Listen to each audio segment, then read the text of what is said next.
Nagsalita na si Senate President Tito Soto sa pagtanggal kay Senador Amy Marcos bilang chair ng Foreign Relations Committee. Paliwanag niya, no bad blood dito, sadyang trabaho lang. Ang detalye sa agenda report ni Dexter Ganibe ng Abante. Matapos ang mainit na pagkondena ng mayorya ng Senado sa ilang opisyal ng Chinese Embassy at umikot ang papel para papirmahan ang Senate resolution para rito, lumutang ang desisyon ng Senate Majority na iligwak si Senator Amy Marcos bilang chairperson ng Foreign Relations Committee. Kaya hindi maiwaglit ng mga utao na isiping baka ang hindi pagpirma ni Senator Amy sa resolusyon ang dahilan kaya siya iitsapwera. Pero itinanggi ito ni SP Soto.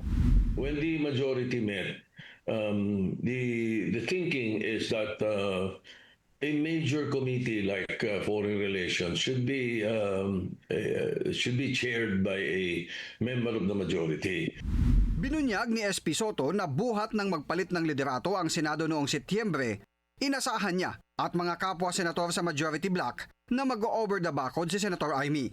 Dahilan kaya pinanatili nila ang isang major committee sa kanya na nooy sumapi sa minority bloc.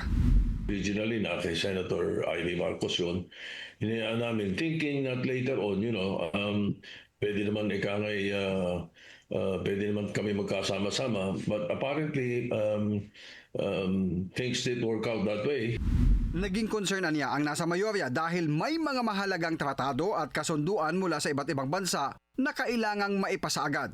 Si Senator Erwin Tulfo na una nang naghayag ng interes na hawakan ng komite ang ipapalit kay Senator Amy. Sa regular session sa susunod na linggo, tatalakayin na sa Senado ang pagligwak kay Marcos bilang chair ng Foreign Relations Committee. Nakausap na rin naman daw ni Majority Leader Mig Zubiri si Marcos para ipabatid sa kanya ang desisyon ng mayorya. Wala pang pahayag si Senator Amy kung bababa siya sa pwesto. Sa Lunes na rin nakatakdang isa lang muli sa plenaryo ang Senate Resolution No. 256 na kumukondena sa ilang opisyal ng Chinese Embassy dahil sa kanilang pahayag laban sa mga opisyal na kritikal sa China pagdating sa issue ng West Philippine Sea. Para sa agenda, Dexter Ganibe, Abante! Manatiling nakatutok sa Bilyonaryo News Channel. Sumubaybay sa aming social media accounts at mag-subscribe sa aming YouTube channel para sa mga eksklusibong balita at storya.